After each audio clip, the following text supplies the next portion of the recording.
Halo, Assalamualaikum warahmatullahi wabarakatuh. Bertemu kembali di channel Rendika Channel, referensinya para mahasiswa. Kali ini saya akan memberikan cara membuat judul skripsi, khususnya kuantitatif ya.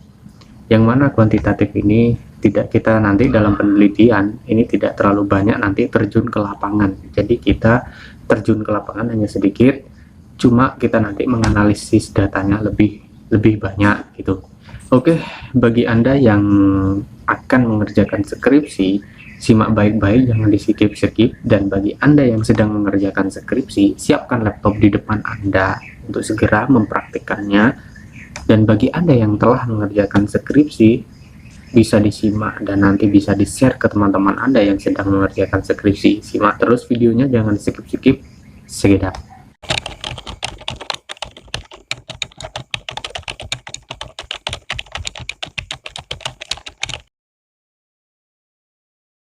Sebelum itu, kita harus mengetahui dulu apa sih skripsi kualitatif dan kuantitatif. Nah, kalau kita sudah paham yang dimaksud dengan skripsi kuantitatif, maka kualitatif otomatis kita mengetahuinya. Karena skripsi kuantitatif itu adalah proses mencari pengetahuan atau memperoleh pengetahuan dengan menggunakan data yang berupa angka. Jadi datanya itu nanti didapatkan dengan berupa angka, yang nanti dianalisis menjadi sebuah data keterangan apa yang ingin diketahui. Nah, itu tadi kuantitatif. Berarti yang selainnya itu adalah kualitatif. Nah, kualitatif ini adalah menggali data secara mendalam untuk mendapatkan data yang secara ilmiah. Oke, dari sini kan sudah paham Anda kuantitatif dan kualitatif. Sekarang yang kita bahas ini adalah judul-judul dengan model kuantitatif. Di sini saya akan memberikan rank-rank atau saya akan memberikan kisi-kisi yang mana nanti Anda akan memilih judul kuantitatif. Bisa dilihat dari kata-katanya, dilihat dari kalimatnya. Itu nanti Anda sudah tahu kalau itu judul itu nanti adalah kuantitatif dari judulnya saja. Oke, tidak usah bertele-tele, langsung simak saja ini. Di sini saya mempunyai contoh ini judul skripsi kuantitatif. Nah, judul skripsi kuantitatif ini identik dengan kata-kata ini pasti di depannya kata-kata judul kuantitatif. Ini bukan ukuran baku, tapi ini rata-rata judul kuantitatif itu di depan kalimatnya itu ada kalimat ini. Misalnya ada efektivitas titik-titik sopo, ada depannya juga pengaruh, depannya kalimat judulnya itu biasanya ada pengaruh, ada perbedaan, ada korelasi, ada hubungan, ada komparasi, ada perbandingan. Nah, ini biasanya kalimat judul yang awal-awalnya ini adalah kalimat-kalimat ini biasanya adalah judul kuantitatif ya. Bisa Anda screenshot, kalau Anda hafalkan tidak apa-apa, karena Anda ketika melihat judul di perpustakaan maupun di digital library, di sini Anda dapat mengetahui bahwa itu adalah judul kuantitatif apa kualitatif. Jadi kalau identik dengan kata-kata di depannya ini efektivitas, pengaruh, perbedaan, korelasi, hubungan, komparasi, dan perbandingan, maka dapat diidentifikasikan bahwa penelitian di dalam kajian tersebut itu adalah kuantitatif. Sebelum itu kita menentukan judul kemauan kitanya apa. Misalnya kita sudah menetapkan kuantitatif, nanti kita akan meneliti dengan model kuantitatif. Nah, kita kan sudah menetapkan judul kemauan kita. Nah, sekarang selain Anda telah mencari jurnal-jurnal atau Anda banyak membaca tentang jurnal-jurnal, juga nanti Anda perhatikan juga ini nanti model penelitian yang Anda tempuh itu modelnya seperti apa, nanti yang paling Anda sanggupi lah. Apakah Anda di rumah aja bisa meneliti, apakah Anda mencari lingkup sekolah, atau Anda mencari lingkup perusahaan, atau bagaimana. Nah, itu nanti Anda mantapkan lagi, karena di penelitian kuantitatif ini juga nanti terdapat judul-judul yang mempengaruhi nanti perjalanan kita ketika meneliti. Jadi di situ kalau ada proposal kuantitatif sudah jadi, misalnya Anda sudah menetapkan judul, sudah jadi proposal kuantitatifnya. Nah, ini nanti tidak bisa dirubah ketika Anda mengerjakan skripsi. Jadi sudah paten di situ. Beda kalau kualitatif bisa dirubah-rubah lagi. Tapi kalau kuantitatif ini sudah tidak bisa dirubah karena itu menjadi ukuran paten untuk Anda nanti berjalan ketika nanti Anda sudah di skripsi. Oke, di sini judul skripsi kuantitatif ya. Yang pertama, saya akan mencontohkan di sini adalah deskriptif. Judul kuantitatif dengan model deskriptif. Maksudnya ini apa? Deskriptif ini adalah model menggambarkan.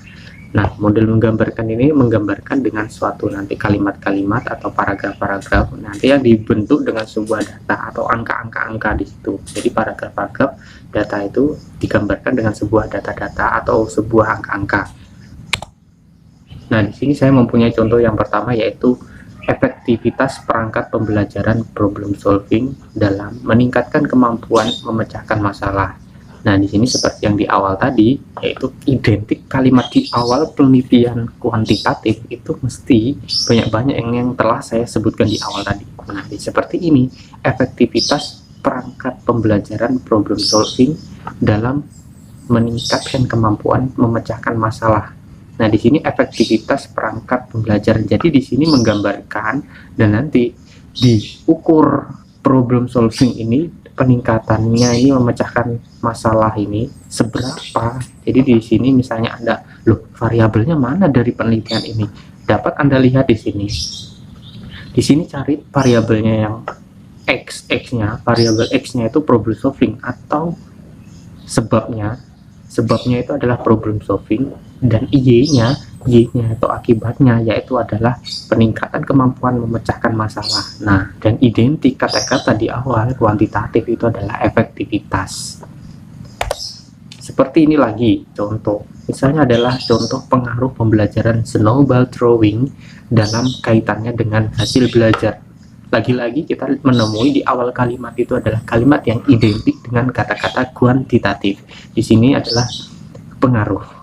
Nah, pengaruh pembelajaran snowball throwing di sini ini adalah variabel x-nya atau sebabnya apa dalam kaitannya dengan hasil belajar. Nah, dalam kaitannya dengan hasil belajarnya adalah y-nya atau akibat. Jadi judul memang tidak bisa dilepaskan dari kata-kata sebab dan akibat. Jadi sebabnya adalah snowball throwing dan akibatnya adalah kaitan dengan hasil belajar. Nah, ini variabel x-nya dan ini variabel y-nya. Nah, perbedaan di sini adalah kata-kata yang dipakai biasanya adalah penelitian kuantitatif. Hasil belajar kimia matematika peserta didik melalui pembelajaran kooperatif model jigsaw dengan pembelajaran konvensional. Nah, di sini variabel x-nya adalah melalui pembelajaran kooperatif model jigsaw dengan pembelajaran konvensional. Sedangkan variabel y-nya ini adalah hasil belajar kimia matematika peserta didik. Bisa diakhirkan, bisa diawalkan. Nah, ini karena ini judulnya adalah deskriptif atau menggambarkan, maka ini nanti digambarkan dengan angka-angka. Jadi perbedaannya ini dicari perbedaannya dengan digambarkan dengan angka-angka. Jadi penelitian ini bisa menggunakan model kuesioner atau model yang pertanyaan-pertanyaan itu dan sebagainya. Ini model kuantitatif, yang model deskriptif kalau Anda menginginkan ini menggambarkan. Kemudian ini ada judul skripsi kuantitatif dengan model korelasional atau hubungan, ya. Hubungan ini biasanya paling sering kita temui di judul-judul skripsi mahasiswa. Seperti contoh ini, korelasi, saya memberikan contoh, korelasi antara gaya belajar peserta didik dan prestasi belajar peserta didik. Nah, di sini adalah kata-kata korelasi yang membuat penelitian ini identik dengan kuantitatif. Dan ini variabel x-nya atau sebabnya mana? Variabel x-nya ini antara gaya belajar dan prestasi belajar. Lalu variabel y-nya mana? Ya, ini peserta didik ini. Nah, di sini ada variabel x-nya atau sebabnya ini ada dua. Pertama antara gaya belajar dan prestasi belajar. Nah, ini variabel x-nya ini ada dua dan y-nya ada satu tetap, yaitu peserta didik. Misalnya di sini ada contoh hubungan antara motivasi belajar kemampuan numerik dan perhatian keluarga dengan prestasi belajar. Nah, hubungan di sini adalah kalimatnya yang identik dengan kuantitatif. Nah, atau enggak kalimat ini bisa menjadi enggak. Jadi di sini variabel x-nya ini ada tiga, antara motivasi belajar x1, kemampuan numerik x1, x2, dan perhatian keluarga adalah x3 dengan prestasi belajar adalah y-nya. Oke, di sini selanjutnya ini hubungan antara motivasi prestasi belajar, kemandirian dan pengetahuan numerik dengan hasil belajar peserta didik. Nah, di sini ini ada hubungan lagi karena di sini adalah korelasional, maka di sini masih dengan kata-kata hubungan antara motivasi prestasi, sini x1 kemandirian X2 dan pengetahuan numerik adalah S3. Karena Anda skripsi bisa pakai satu aja variabel X-nya untuk mempermudah pengerjaan skripsi Anda, jangan 3. Karena kalau 3 itu sangat berat sekali. 3 itu kelasnya adalah disertasi ya, maupun tesis. Ini misalnya lagi saya mempunyai judul. Nah, ini misalnya lagi ada judul skripsi kuantitatif dengan model komparatif atau penelitian kuantitatif di sini yaitu adalah membandingkan, membedakan atau membandingkan. Ya, mestinya kalau kuantitatif itu dengan sebuah angka. Seperti contoh di sini adalah komparasi prestasi belajar antara peserta didik yang ditugasi pekerjaan rumah secara individu dengan secara kelompok. Jadi di sini komparasi adalah kalimat utama yang mengidentifikasikan bahwa penelitian itu adalah kuantitatif dan itu adalah komparatif untuk membandingkan.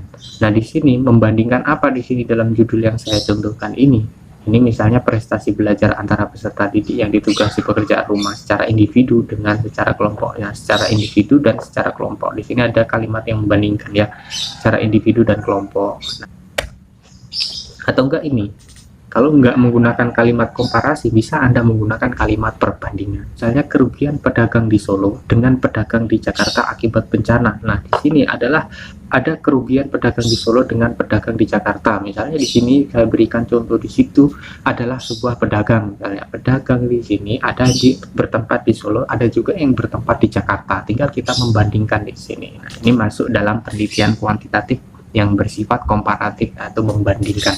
Dan kemudian di sini adalah perbedaan tingkat pemahaman IT berkaitan dengan kelengkapan fasilitas IT di sekolahan. Nah, ini judul model seperti ini biasanya dalam judul skripsi IT ya, atau teknologi. Nah, di sini perbedaan tingkat pemahaman IT berkaitan dengan kelengkapan fasilitas. Jadi di sini perbedaannya yang dicari di sini dalam judul ini adalah pemahamannya IT dengan fasilitasnya. Ini sesuai tidak? Kemudian kalimat yang lain yang bisa Anda pakai misalnya di awal kalimat dalam penelitian kuantitatif ini adalah studi komparasi. Nah, ini hampir sama dengan komparasi di atas ini, tapi ini menggunakan tambahan kata studi karena Anda ingin mencari sebuah prosesnya atau mencari tahu sebuah prosesnya. Nah, kemudian di sini ada judul skripsi kuantitatif dengan model PTK atau penelitian tindakan. Penelitian tindakan ini banyak-banyak itu untuk mengetahui atau mengeksperimen atau menguji. Di sini judulnya seperti apa ini? Nah, sebenarnya judul PTK model eksperimen ini bisa dipakai juga dalam judul kualitatif, tapi di sini saya akan menerangkan judul ini dengan model kuantitatif. Di sini adalah penerapan pendekatan pembelajaran kontekstual dalam peningkatan kualitas menulis narasi. Nah, di sini adalah penerapan pendekatan pembelajaran di sini yang nanti akan diukur, yang model kontekstual dengan model narasi. Nah, ini bisa Anda pakai.